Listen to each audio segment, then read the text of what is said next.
Hello and welcome to another exciting episode of TEVAdrive. Today we are driving and testing the 2022 Mercedes EQS 580, almost to the day 1 year after we first drove and posted our first impressions of it from Europe exactly a year ago. So this time around we had the proper time, the full week to test the car, and we want to give you our full impressions after driving it for a week. Almost 700 kilometers on it, a lot of highways, a lot of side roads, a lot of city driving, different modes, etc. It is the Mercedes flagship on the electric side. And right now, if you go on the Mercedes Canada website, you will see 3 different models being available, and soon will be up to 5 models.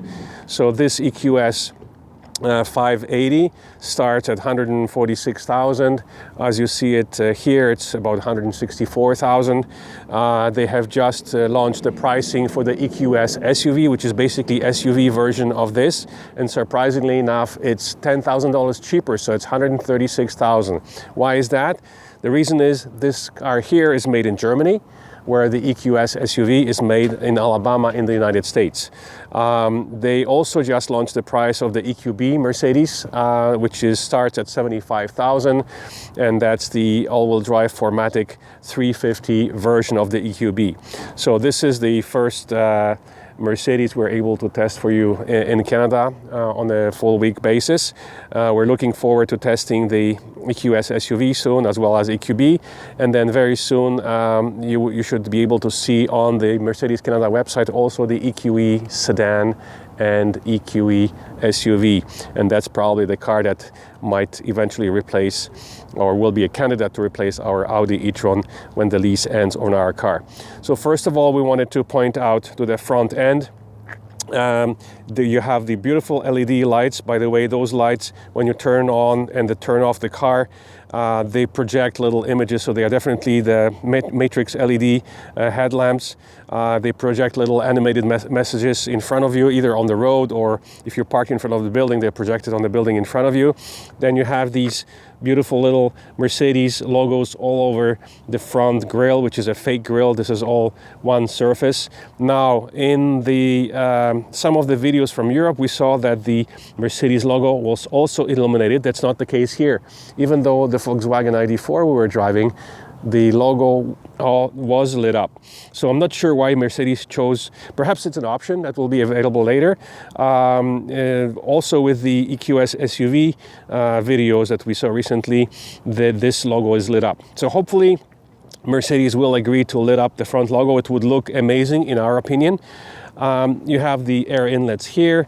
So there's no fog lamps. Everything is situated in the main headlamp array. The hood of the car does not open, so there's nothing in there that can be serviced. It's permanently closed only for service. So it's basically, there is no frunk in this electric Mercedes. The way that you refill your windshield washer is by pressing here. First of all, let's unlock the car. And then you just press this, and this is where you refill your windshield washer liquid. It's kind of a funny place for it to be. As you remember, in BMW, it was under the BMW logo in front. In the Mercedes, this is how you refill the windshield washer. Just a manual door here. This particular car is equipped with 21-inch wheels. They are 265 wide.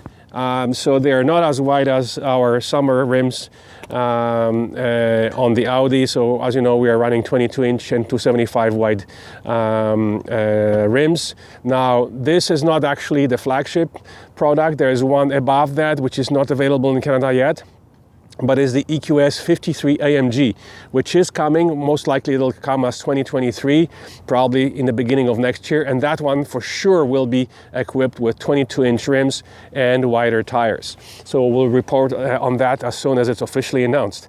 Okay, well, let's continue our tour. You can see the EQS logo nicely displayed on the side of the car. And what we should mention at this point as well is the handles. The way that you open the Mercedes, now if you have your key in your pocket and you walk away and then you approach the car again, anytime you approach the car, it'll present itself. If you're already near the car, the only way to present the handles is by basically swiping or touching the handles. And the mirrors open and the handles present themselves, and the nice Mercedes-Benz name is displayed, it's lit up from the bottom. So have a look at some of our night pictures of the interior and exterior. You notice it's beautifully lit up here, and the Mercedes logo is being projected on the ground in front of, on the side of the car. So let us show you the interior of the car. So frameless door, as we mentioned, a very elegant interior. And the famous huge screen. It's basically 3 screens combined together. We'll go through the screen options later on when we do the interior impressions and the drive. For now, I just wanted to show you the clean design. Very few buttons. Everything is controlled through the screens except a few buttons on the steering wheel. Then you control your seat. The seat controls are on the door, lock, unlock, and the windows, etc. Also, the button to open your trunk is on the door here. In terms of the middle console, there's a lot of storage available. So it's all, you have all of the storage, have the covers here. There's a few buttons here which we'll explain later. So you basically uncover it here. There's a lot of storage here. There's USB-C, 2 USB-C outlets to charge your phone, but there is a wireless pad over there where you can wirelessly charge your phone. And by the way, the Android Auto and Apple CarPlay are wireless in this Mercedes, so you can close it nicely. More storage here, very deep storage here, lots of place to store things.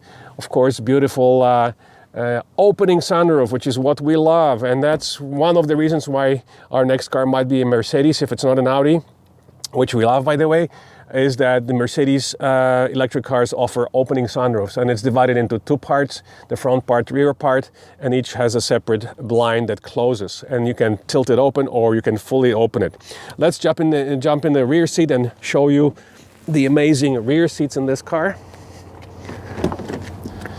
So here we go, lots of space in the rear seats.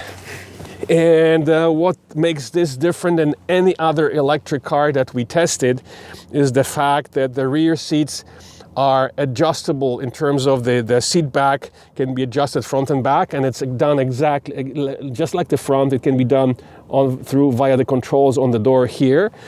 The rear seats, so they can be reclined, they are heated, they are ventilated, and you have a massage on both of these seats in the back, which is amazing. We haven't seen anything like that in any other electric car. This is, after all, the Mercedes electric flagship for now. There will be a Maybach based on the EQS SUV later on. So here you have the vents on the B-pillar, and as to be expected of any flagship Mercedes product, there's also vents in the middle. And we'll show you later, there's controls for climate here in the middle for the passengers, and there's a tablet which controls a lot of the function right here. And if you have 5 passengers, this is after all a 5-passenger car, if you fold it to allow the 5th passenger in the middle, then the tablet can be removed and the passengers can control various things from the tablet when it's detached from here. But we'll go through all that when we go through the options. Now let us show you the phenomenal trunk in the car. So as with all modern cars, the trunk can be opened with a foot swipe. Pretty simple operation. There you go, nice and quiet. Huge trunk. Yesterday we filled it with stuff. This is more space than my wife's X5 in the back, which is amazing. And there's more storage space underneath. So there's no spare tire. There's just a repair kit and lots of place for your cables right there. There's an emergency kit on the left. And there's a tow hook here. And amazing huge trunk. The back seats, by the way, you can fold them down. They are 40-60 split.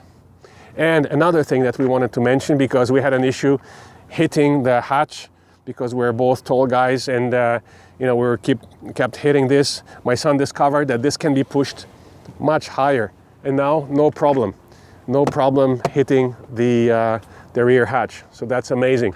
This roller cover can be detached as well. If you find it flopping in the wind when you drive with the sunroof and the windows open, you can detach it and it rolls back into this little area there. So that's about it. Let us just show you the beautiful unibrow here in the back. So when the lights are on, the entire back is lit up, just like the front. There's a unibrow in the front and there's a unibrow here in the back as well. So that's about it for the exterior of the car. We'll now go through the some of the interior options, the screens in the front and in the back. Okay, so here we are in the interior of the 2022 Mercedes EQS 580 4MATIC, the Mercedes flagship electric sedan. We have to mention that this is not the most expensive version of it, as we mentioned. There is one above that, which is the EQS 53 AMG, which will be soon available. It's not available on the Mercedes Canada website just yet. And below that, there are a couple of models which are not sold in North America. I believe they should, because this car here starts at $146,000.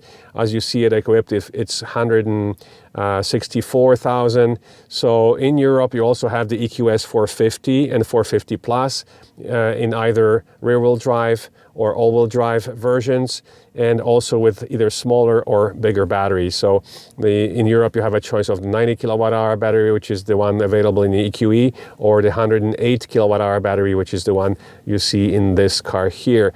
So we wanted to bring your attention to the amazing screen here. It's even more impressive at night because you have all kinds of ambient lighting all around with LEDs. I've never seen as many LEDs, so check out our pictures on Facebook and Instagram to see what it looks like at night. But we want to just go through the so many options that those screens are offering. Let's start with the main dashboard screen, and you can adjust it. So this is the standard screen that you have, which basically has the speedometer on the left, the power band on the right, and your consumption in the middle. By the way, you can change what the middle displays by sliding. The buttons here are depressing, so haptic touch, and you depress them, but you also slide them and adjust them for various functions. So you slide this OK button here to change the contents of this particular screen. So here you see minimum 378. By the way, we are now, let's see what is our battery right now. We are at 97%, showing 553. At full, it was showing 564. At most, we've seen it this week, was 605 kilometers. But we'll go through our results of our hypermile and highway test to show you, to tell you how far we've driven once we start driving. So for now, we just wanted to show you the screens. So this is the second option in the middle. Then you have Eco Display. We have a 4-star rating. That's pretty good. We didn't use the sport mode too much. We've driven a lot in eco mode or just normal comfort. Then you have from reset our consumption. Basically, we've driven 725 kilometers. Average consumption 21 kilowatt hours per 100 kilometers, which is pretty good because we did a lot of highway. Total 17 hours with an average speed of 42 kilometers per hour. And then from start, this is what we currently, now it's showing a huge number because we've been just standing here with the heat on, hence the very high readout of the consumption.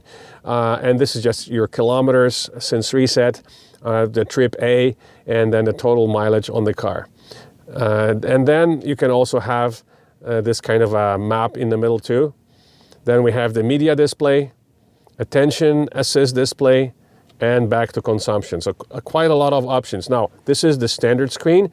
In order to change it, you depress the home button, and then you can go left to the sport screen. We drove around with it. We're not overly impressed with it. Then the next one over is understated. It's kind of nice and elegant.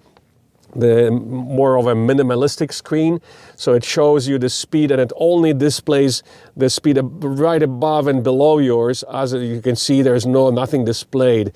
So as your speed increases, it'll show the speed here, but also on the left. But it only lights up and the area around the needle. And then on the right you have, instead of the power band, you have the clock, which is kind of nice and elegant. What else? So we have the sport, we have the classic, then we have full navigation screen, which is basically shows your speed at the top and your adaptive cruise displays at the top, and then it shows you the navigation in full screen mode, which is same as here. What you will notice, what my sign notice, is that it's animated. You can see the water. We're on the Toronto waterfront now, and you can see the water glistening in the sun, and it's kind of animated, which is kind of neat. And then finally, you have the assistance screen. There you go. So it basically shows the kind of Tesla-like screen with showing the vehicles in front of you and next to you. The car comes with the steering assist, lane change assist, and all those kinds of. So we'll go over that as we're driving. And then the final screen is the service screen. There you go. So it just basically goes through what's happening with the car at the current moment. So our favorite screen was the standard screen. It's good enough. So let's go back to that. Let's go back to classic, and including our consumption. And now let's bring your attention to this screen. So this screen can be, it's a touch screen. Obviously it can be controlled by touching the screen, or it can be controlled through here. The home button is here, so you can go through it via the button on your steering wheel, or you just go through here. So the EQ basically gives you the percentage, the state of charge of the battery, your range. This is how you set the limit of how much you want to charge. There you go, up or down. So when we drove north, we limited to 50% because we wanted to bring it down as much as possible for the fast charging session.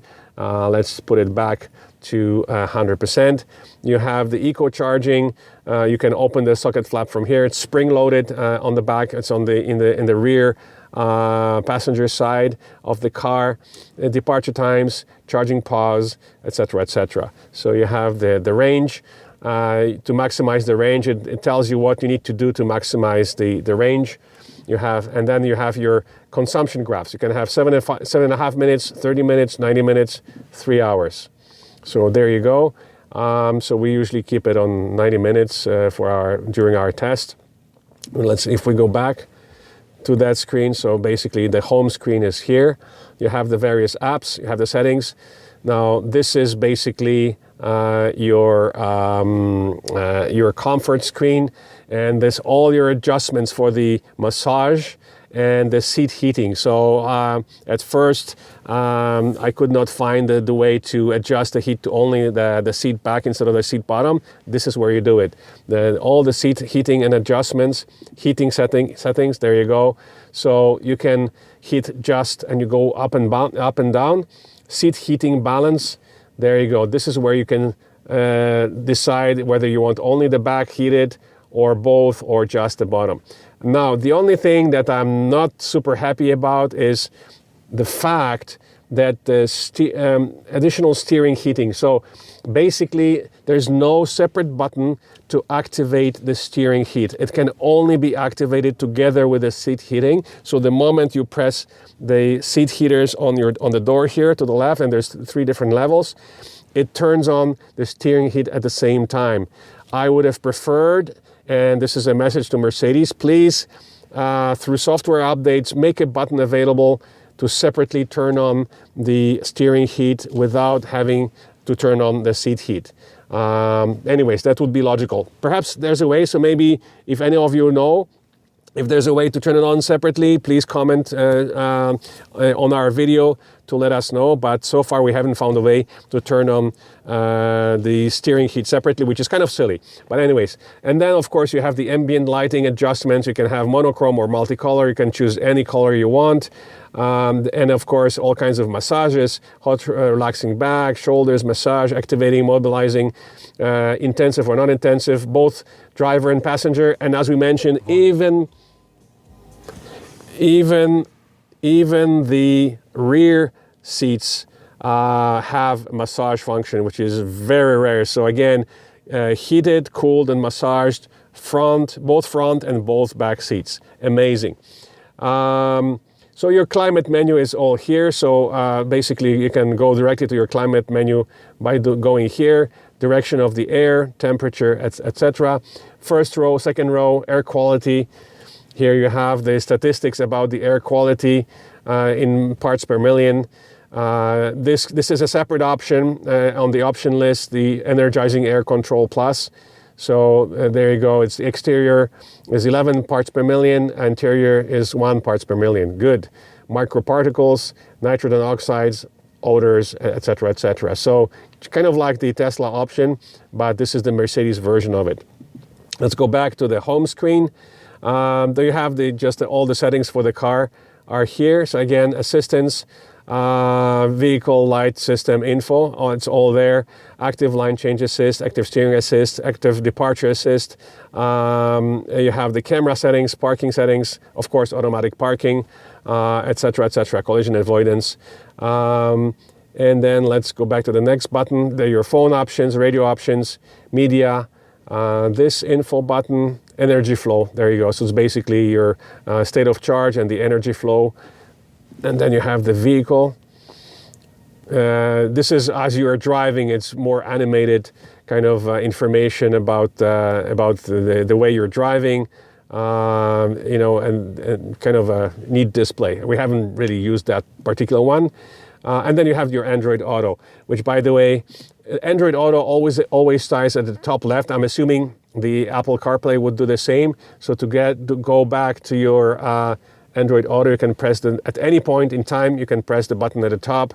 And if you want to get out of it, then we basically just exit. And then we're back to the main screen. We also like to keep the consumption screen on, which is this one basically here. And we have the consumption here, and we have the battery percentage here with the remaining range. Now, the third screen, which is kind of similar to the Porsche Taycan, there's a passenger screen, which comes standard with the S-Class. By the way, this MBUX Hyperscreen, it comes standard in now the EQS, EQE, EQS SUV, and EQE SUV. All 4 of these cars have this kind of a screen.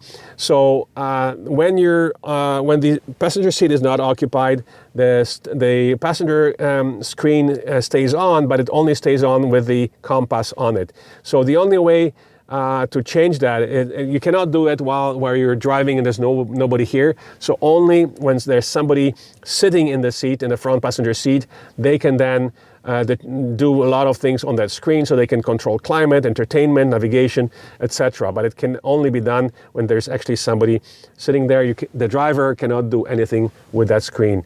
It's basically not activated until somebody sits down. So that's about it. Let us just quickly show you. We already showed you the storage, the 2 cup holders here. The wireless charger is located here. You have the 2 USB-C plugs to charge your phone. If you don't want to use the wireless charger, which is located right there, you have your start-stop screen. You have your mode changes. So this is important to show you. The car is on. We're in park, but we should be able to change the mode. So you change them by pressing this button. There we go. Just 1 second. You press the button. Okay, let's put it in drive. And we have the creep off, so we're safe. The car won't move.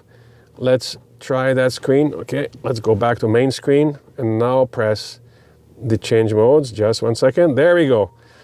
So these are your different modes. You have your individual, you have your eco mode, then you have the comfort, and the default, the car always starts in comfort mode. And then you have the sport. And there obviously changes everything in sport, suspension, motor, etc. And even the sounds. So the car has 2 settings for sounds. Let me just see if we can find it now. Settings, light system, American system. Let me just see. That's Hey Mercedes, this place. I don't remember how to get into it. We have the sound system on. Vehicle. You can, let's see, vehicle, sound experience. Yes, thank you very much for reminding me. So sound experience, you can turn it off and the car goes completely quiet, or you turn it on. You can actually hear it, even when because we're in drive. Yeah, it's still on, even if you're parked, it's still there. But anyways, to get into it, here's your two settings. And they're very quiet in eco mode and comfort, much louder when you're in sport mode. So here they are. Here's the two of them. So when you choose them, you can actually hear them. So I will shut up for a moment so you can hear it. That's Vivid Flux. And now presenting Silver Waves. Kind of much nicer. So they're both kind of very space age Star Trek, Star Wars kind of sounds. They're not trying to imitate a V8 or V12 sound. They're very electronic sounds. I kind of like them, so I kept them on, you know, throughout the drives. As I said, if you're in eco, they're super quiet. When you're in comfort, they're a little louder, and then when you're in sport, they're the loudest. So we'll keep the Silver Waves on for us. So that's about it for the front screen. So let's go back to this little display here. So this is how you change your modes. Then you have the EQ button, which basically is the same as pressing the EQ button there or here. You have your camera. You have your camera angles. There you go. It's a 3D as to be expected with you know, next generation car. You can change angles. You can look all around the car. You can control your different camera views. Then you have the car button, the HUD settings, ESP, active steering assist, lower headrest, interior protection, towaway alarm, Parktronic, active lane keep assist, and all settings, snow chains, etc., etc. Then you have your start-stop, your hazard lights. Actually, fingerprint sensor. Okay, you have to activate Mercedes Me. And by the way, you can talk to the car even without activating it, but it limits the functions you can use if you're not signed into your Mercedes Me account. But we've been still using Hey Mercedes and functions even without it. So this is your fingerprint sensors. Finally, there is your entertainment volume button. I think we have the entertainment off, and let's not turn it on, but you can control the volume through here, or you can control the volume by sliding your finger right here on the steering wheel. Finally, there's on-off button. I'm assuming that this is for the main screen. Let's see. Yeah, front display, central display, passenger display. So you can turn off the center one, and you can turn off the passenger display, in which case you will only see your dashboard, and those screens will be black. So that's a nice thing to have it off. And then you have your mute button as well. Entertainment is muted. So it's all here, controlled through here. And now then we can also want to show you the very deep storage here in the middle. Again, two USB-C outlets here on top of the two already on the other side. And so that's about it for the front seats. We're gonna stop and we're gonna jump in the back. This is the first time that we'll be shooting the interior of the back seats, because this car has so many different options in the back that we will spend some time to show you all the options in the back seats as well, as to be expected with the Mercedes S-Class equivalent, with the EQS being the flagship electric sedan from Mercedes. It has some amazing options in the back row as well. Okay, so here we are in the back of the Mercedes EQS 580. It's the first time that we're doing the interior shoot of the back row. Why is that? Because, I mean, this car is something else. Number one, you have the seat adjustments here, so your heating, your ventilation, and then your seat adjustments are here. There you go. The seat back is going forward. That's the most vertical position, not the most comfortable. And then we go all the way back. There we go. And now we're all the way back. So in terms of the headroom, it's way better than the Taycan, where I couldn't sit in the back seat at all. I did not fit. Of course, that was the sedan. You know, the Cross Turismo and Sport Turismo has much more headroom in the back, but this EQS, it's pretty tight for somebody like me who is 6'3", and especially my son who is 6'5". This is a little tight because of the sunroof that's located here, and because this is a coupe style car. So actually, with my baseball hat on, I'm touching the ceiling. in either the vertical position or the fully reclined position. So it's not uncomfortable, perhaps without this hat, but I'll be still touching, the back of my head. I will be touching the ceiling. So it's a little on the tight side for an S-Class equivalent. I'm sure you don't have this issue in an S-Class, and it's likely caused by the fact that the seats are higher due to the battery located under the floor of the car. So the other thing we wanted to show you is this. The car turns itself off, unfortunately, so the display is not on, but you have this screen here which controls the temperature, the direction of the heat, etc., etc. And then you have the tablet. Let's try and turn it on. The tablet is on, and you can either use it planted in this middle seat cover. Now remember that this is a 5-seater car, so this whole section goes up, and it goes up like this, and you can fold it, in which case, in order to use the tablet, you have to pop it open, and you pop it open like this. Okay, doesn't want to work. Oh, maybe, sorry, it's this one here. There you go. There's a little electric thing that pops up that lets you remove the tablet. So when this is up, obviously you have to remove the tablet in order to use all the settings. So you have the comfort settings. Again, this is for your massage. For the back seats, believe it or not, you have the seat positioning, lumbar support, seat climate control, and you have seat ventilation, neck warmer, seat heating balance. You can adjust basically almost the same settings as the front seats. Unbelievable for a back seat, how many adjustments you have: massage, heating, cooling, etc. And this is all for the back seat passengers. And you can control the lighting if you don't like what the driver has set or the passenger in the front has set for the front lighting. You can have a separate different color lighting just for the back seats. Amazing. You have the brightness, and then you have the effects, climate, greeting, charging, multicolor, animation even. You can have like psychedelic disco display on your lighting. So it's unbelievable. This is your home screen again. So your comfort settings, and then your general settings. Yeah, for the vehicle, the switch on the vehicle. The vehicle's off right now, so you can not use it. Interior, exterior lighting, ambient lighting, and just a system, display, audio, reset tablet, display brightness. You're also able to, and the car is off unfortunately, so I cannot do it, but you can, using this tablet, you can cover, you can slide the blind, but you're not sliding the blind just for the rear. You're actually sliding the blind for the sunroof in front of you as well. And you can actually also open the sunroof, just like in the Volvo we did before. Now, what we have to mention here is that the rear seat space and headroom and just space is not as ample as in the Volvo S90.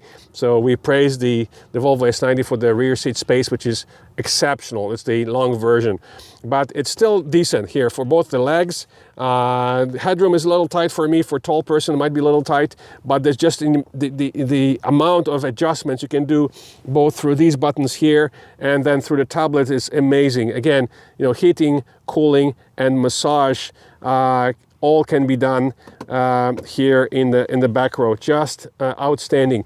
So when you fold it, basically that's what we have to mention is the cup holders. They're kind of hidden. So you do it like this. It doesn't come out. You have to press it again, and here they are. So there's a bit more storage here for something, I don't know, pennies or something. And then your 2 cup holders are right here. Very neat. And there's additional storage right there. And here is your wireless phone charger for the back seat. Just unbelievable. So you can have the symbol is for the charging here. You have a little LED when you position your phone there. The LED will come on, the red LED will come on here. It turns green when it's fully charged. That's it. So when you have to fold this and then you fold that, and it becomes a full 5-seater. Okay, with the seat belt for the middle passenger. And as you can see, there's no tunnel, very little of a tunnel, so the middle passenger would have a fairly comfortable trip in this Mercedes, except if he's tall, he might find room a little tight for the head. Now what we want to show you while we're here, because there's so many adjustments for the front seats, we want to show you another adjustment that we only notice when we're sitting in the back seat, and that is you press the button here on the left, which is located there. So what you do is once you depress the button, check this out. You can adjust the positioning of the headrest. Okay, there you go. So we can also show you the pillows. They are an option. You can they are attached using a Velcro, so you can remove it. We did not like them at first, but then we got used to them. It's the first time we see pillow for your head, which is kind of nice when you're a passenger want to sleep. But when you're driving, I'm not sure if the pillow is very useful. However, it can be easily removed. Again, just a Velcro, you can easily remove it. Same with the seats here. These headrests, so first of all, pillows can be adjusted up and down or removed, and the headrests are also electrically adjustable by the button here. There you go, going down or going up. So they're all controlled via the button on the door. Just amazing. Okay, so that's it for the back seat. Now let's take you for a quick spin and tell you about our impressions from our highway and side road hypermile tests. All right, here comes the driving part. As you can see, the car is off. All screens are black. So let's go through the startup sequence. Depress the brake pedal, press the start-stop button, and the car comes alive. Here's your startup sequence on all the screens. Unfortunately, it did not reset the consumption from start. It still shows crazy number because we've been stopped talking about the car. I thought that the from start should reset, but it didn't. That's okay, no problem. Here, that screen is rebooting. The front screen, we'll see how long it takes. The MBUX, Android has been started before the MBUX rebooted. Oh, let's turn off. Even though we had the volume off, it puts the volume up automatically for entertainment. Mercedes Me, it reminds you to activate the Mercedes Me.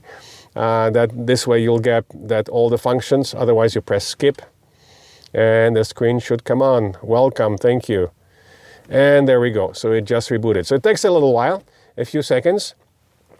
The passenger screen just came on, so it's the last one to come on. And what we have to mention is that when my son was sitting here on that seat, trying to play around and go to the main menu, there was some error. So some errors, software errors happening with the passenger screen. It was working before. When my wife was sitting there, she was able to change climate, navigation, settings, entertainment options and all that stuff. And that's supposed to be working, but when just now, a couple of times we tried, when my son was sitting here, it was just little rebooting circle was kept going and nothing was happening. So perhaps a little software glitch in this particular sample of the car. Nothing that can be fixed with over-the-air software update. All right, so let's get going, and we'll tell you about our highway and city and hypermile exercises results. So the gear switch is here like in all Mercedes cars and also the Teslas. Let's put it in drive. The car is actually not ready to drive. Let's turn the start button again. Now the car is on. So for some reason it didn't work the first time. Normal recuperation is standard. If you want to do one pedal driving, you have the two shift paddles here. You press the minus shift paddle. You have to be in drive, I'm guessing. So we're still in park. Let's put it in drive, and the creep is off. That's the way we like it. So you press the minus button here, and you have strong recuperation, and that's the one pedal driving. So in order for you to enjoy the artificial sounds of the car, let's turn the car to sport. Why not? This car has a launch mode as well. I'm not sure if we'll get the chance to do it or not because we're driving the city today. But basically, we'll show you how to do it. So let's switch the mode to, come on, there we go.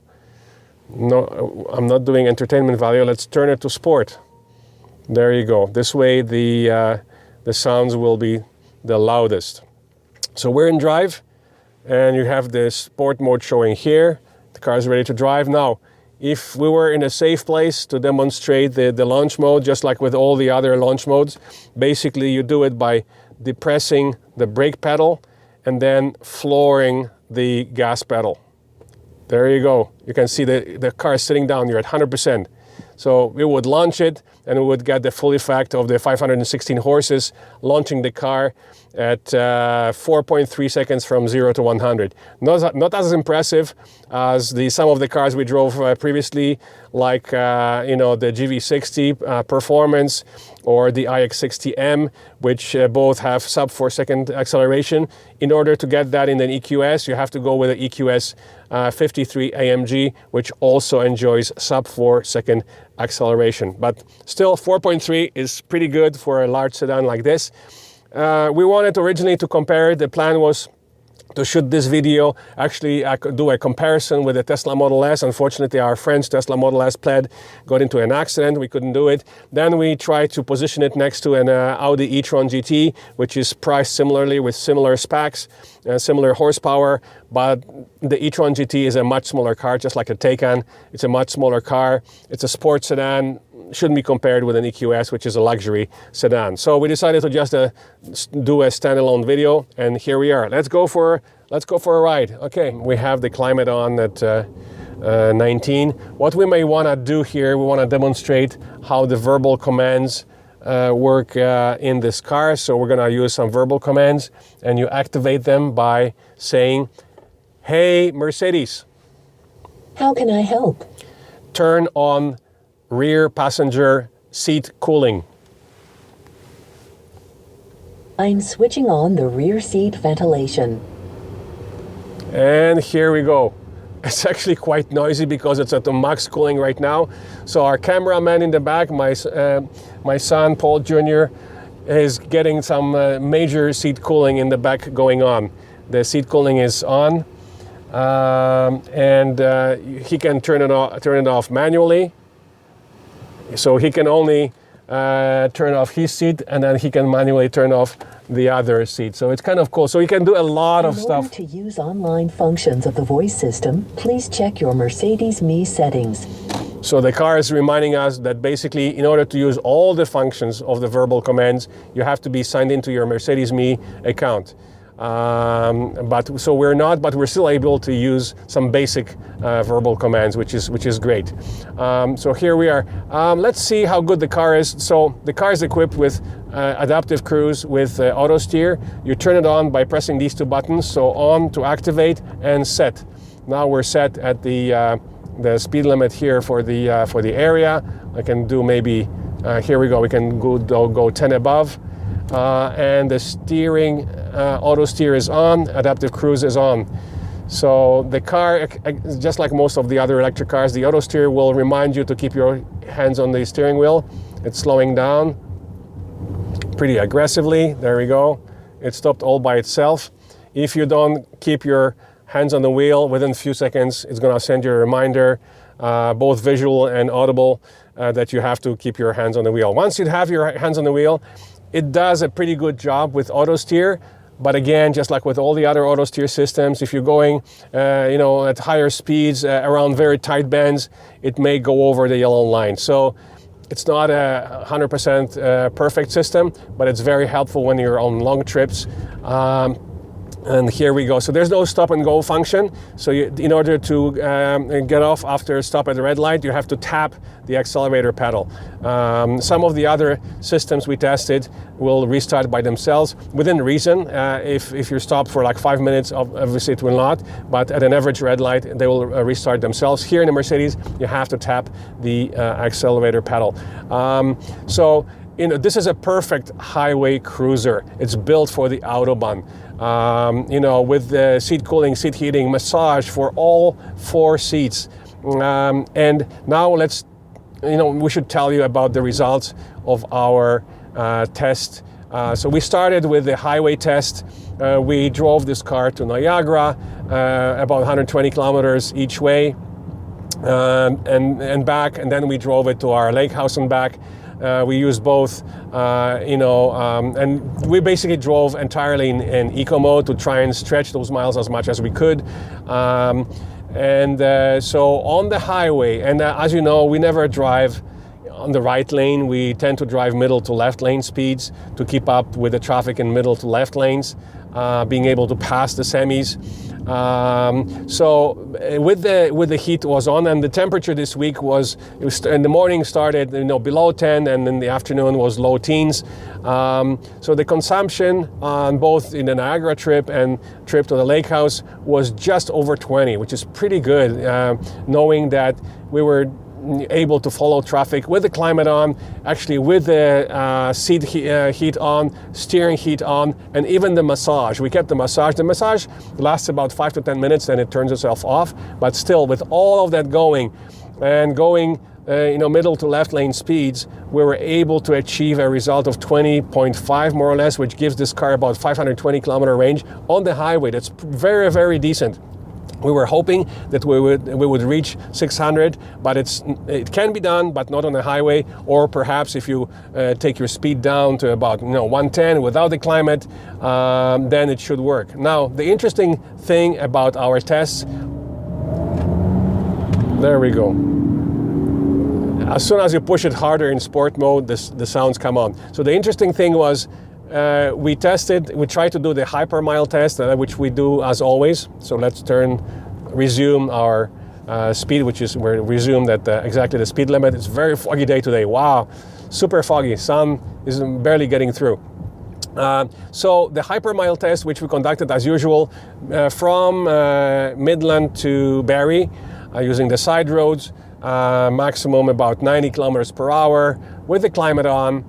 And we were not able to achieve a better result than the highway, which basically means, that this is a perfect highway cruiser. Don't bother taking this car on side roads because of the weight of the car. Of course, you're going a little bit uphill from Midland, from Georgian Bay. When you're going to Barrie, there's a lot of hills, and you're basically going uphill.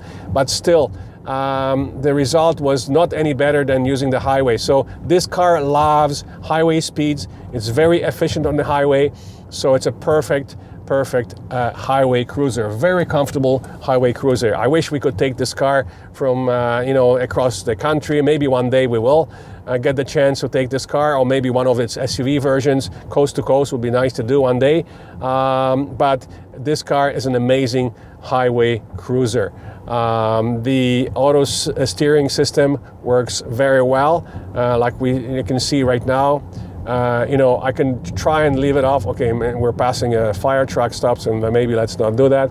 But let's see how well it can take the bend in Lakeshore right here. So I'm gonna take my hands off, and let's see. There we go. Almost instantaneously, it tells me to take control of the wheel. If you see, when we took some pictures, there's ultrasonic sensors watching my eye movement and watching me all the time. The sensors are located in the dashboard, so it knows when you're not holding on way, or when you're not paying attention. It'll know right away. It'll notify you to try and wake you up. I'm not sure if the driver passes out, if the car will go to the side of the road and safely stop itself. We haven't tested that, and we're not about to. We just wanted to show you how well this car drives in city streets. So there's really no need to take this car on a highway, number one, because on a Sunday, highways in Toronto tend to be super busy. There we go. It's reminding me again to take control. So every few seconds it sends the reminder. So we're gonna end our driving part very soon. And at the end of each review, we want to mention that what the competition would be. Of course, this car is about 20 grand more than the comparable base Tesla Model S. And some people may choose Mercedes brand over the Tesla brand for whatever reason. The next competition will be BMW i7, which has been launched, but they haven't arrived yet at dealers or at the press fleet. We hope to be able to test drive that one and compare it with this Mercedes, because that's the most direct competition for this car. Here again, when you're decelerating and braking, the sounds come on again. So the i7 would be the most direct competition. I don't believe that the Porsche Taycan and Audi e-tron GT Duo is a competition for this, because this is a luxury sedan where those two cars, even though they are all four-door sedans, you know, that they're not direct competition. They're more of a sports sedans. This is a luxury sedan. And I love the fact that the EQS has the hatchback. Unfortunately, the EQE is not a hatchback. It has a regular trunk.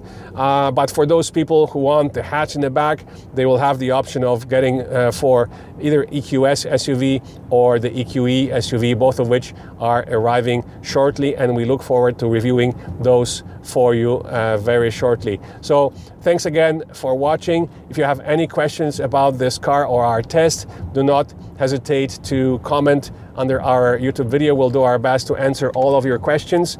We have many posts about this car and our experience on our Facebook page and our Twitter and our Instagram account, so have a look there. And thanks again for watching, and as always, do not forget to press that subscribe button on our channel to get notified when the next video is up. Still a lot of exciting electric cars coming on our reviews. Thank you for watching.